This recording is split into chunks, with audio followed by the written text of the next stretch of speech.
Hey guys, today I'm going to be showing you how to manage a team on Trello.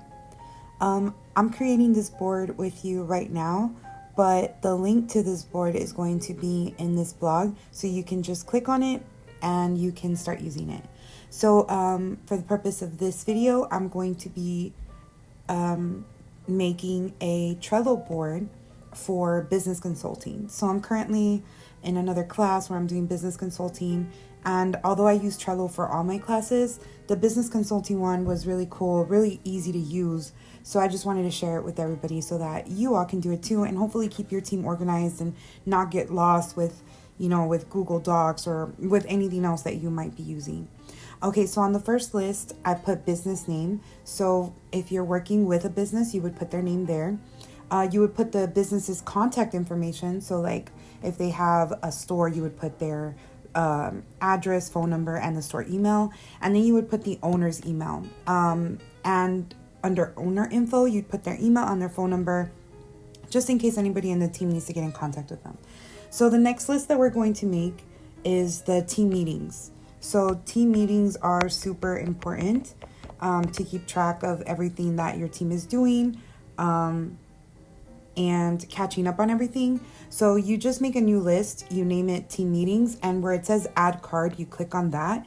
And let's say we're doing a meeting today. So, and we're going to be having an update meeting. So we'll put update meeting, and then we'll put today's date. And then let's say we're going to have it at 2:00. So we'll just put 2:00. And that's it. It's ready to go. If you click on it, you can even put a due date on there. So you can put when you want anything that you discussed at that meeting to be done. So like, let's say anything in that meeting, I need it done by Monday. So you just click on April 5th, click done, and it's going to give you a due date there. Let's say you finish the meeting, and this is what I like to do. I finish the meeting, but I don't want to forget everything that we discussed. So I'll write notes here. Write notes about the meeting, what happened, what the meeting was about. Done. So that way you don't forget what you discussed on that day, and anything that you might have assigned, you can put a due date on it, and so on and so forth. So the next one that we're doing that I think is super important is team availability. So I'm currently working with a bunch of students. Like in my other classes, we have teams of like 5 or 6. And so we all have different schedules, right? So I'm going to make a card, and this is me. Of course, you're going to put your name.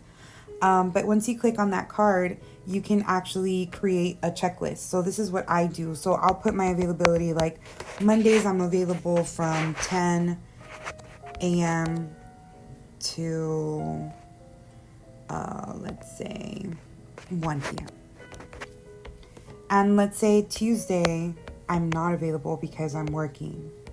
So you would put just, not available. And Wednesday, I am, again, from 10 a.m. to 1 p.m. And so on and so forth. Make sure that you have your entire team put Monday, Tuesday, Wednesday, Thursday, Friday, Saturday. Like, they put their schedule there. So that way you know when to contact them or when not to contact them. So that's how I do the team availability. And then the next one that I add is assignments. So just depending on your class, you go to Blackboard and you have all these assignments. What I like to do is, like, for the week, whatever I needed to be done, I'll just put, like, you'll put the assignment name here. Let's say assignment 1. And that one is due this Friday. So I'm going to put a due date for this Friday. You can set a reminder for, like it says below, set reminder 1 day before. You can even change the time if you wanted to. For this, I'm just going to leave it for April 2nd. And I can even put an assignment like, I don't know, like work on this first. Also, another thing you could do is you can assign something to someone. So like, let's say this assignment takes like one person that you want to assign this to. So you can see like the little person at the top with the little plus sign on the right, top right hand corner. So you can click that and you can add yourself, or if you have more team members, you can add your team members to it as well. The next list, I do research and assignments. Oh no, research and notes. So like during class notes.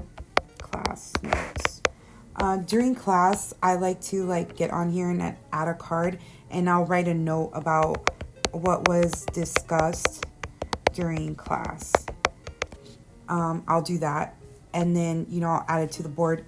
But also, like if you found something online, like you found an article pertaining to the business that you're working on and you want to save it, add a card, put article, and you can also, if you see here where it says add attachments, you can add an attachment. You can add Word documents, PDFs, PNGs, photos, you can add anything on here. Let's say it's an article, right? You can tap on description. You can literally put the website, articles.com. Like you can put the website there and it'll show up as a link so that people can just click it. The next one I have is, okay, so after you have all this done, what I like to do so that nobody gets confused about what they have to do, because like I said, sometimes I work with like 5 people at the same time. So I'll put their name here, like team member 1. So this is team members 1's list.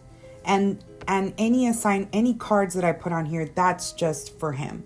So if he has, let's say he has a survey to create, I'll give him that one. Let's say he has to review the PowerPoint, I'll give him tasks on there. So team member 1 already knows that all he has to do is look in his list and see whatever he needs to do. And you can create a list for every team member. I like to do that. It's just easier. Also, if you have some team members that, aren't really helping with the project, you can really start to tell here, all the things that they've done because all the little cards are under their list. And those who have less cards under their list, well, those are the people that haven't done that much. So if you do meet with your professor and he's like, well, who has been working the most? Well, you have your little Trello board here and it shows here what every team member has done for the team and etc. Something else that you could do also is you can write a things to do list. And so you can, put here, this is like a list for the entire team, create a meeting schedule, or create a PowerPoint, anything that you want to do. So that's just additional. Also, you can personalize your Trello board. Here you see like this little blue background and you can actually change it. So there's these 3 little dots on the top right hand corner and you click it. And there's also another 3 little dots here where it says board menu. You click on that one, and the one that says background, you can click on that and you can go to photos and it'll just show you a bunch of photos that you can use, and you can pick any one of them that you like and it'll change it for you. You could do this as many times as you want. I go through a lot of them just because I'm a very visual person, so I like to have, nice looking background, everything organized and things like that. So like you can change it. I don't know, you could like put this one. Oh, that's pretty cool. So yeah, you can change the boards. If you check out my next blog, I'll be talking about power-ups. There's so much more that you could do on Trello. It's insane. So yeah, this is just your basic team management, team organization. And I really encourage you guys to try it out. If you have any questions, I'm going to leave a little list here. It says questions. Ask me. So, yeah, just add your question here. So I'm going to leave that list there. In case you guys have any questions, you can just add it on there. So thanks so much for watching the video. I hope that this really helps you. And this link for this Trello board is going to be on this blog. Awesome. Bye, guys.